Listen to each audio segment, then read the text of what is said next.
Thank you, Mr. Speaker. I'd like to also oppose the introduction of the proposed bill, the GRAMG Bill, which represents a deeply regrettable and retrograde step for our nation and our nation's commitment to the welfare of its most vulnerable citizens. My first objection, Mr. Speaker, as with others, is the ill-advised decision to remove the name of the father of the nation for the reasons already given, which I will not repeat. But this is not just an administrative tweak, sir. It's an assault on the very spirit and philosophical foundation of this crucial program.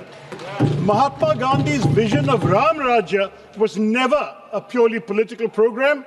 It was a socio-economic blueprint rooted in the empowerment of villages, and his unwavering faith in Gram Swaraj was part of his vision of Ram Rajya. So the original act, by bearing his name, acknowledged this profound connection that true employment guarantee and upliftment must flow from the grassroots, embodying his principle of the last man first.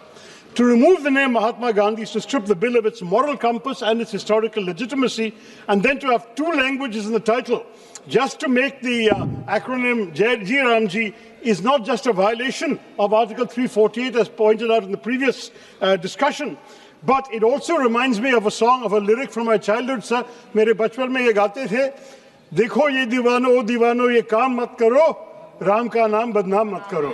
And in this particular case, it's a real... Sir, we must also seriously question the legislative intent behind the financial restructuring proposed in the bill. The proposal to impose 40% of the financial burden directly onto the state governments is not just fiscally irresponsible, it's a measure that threatens to make the entire program unviable, sir.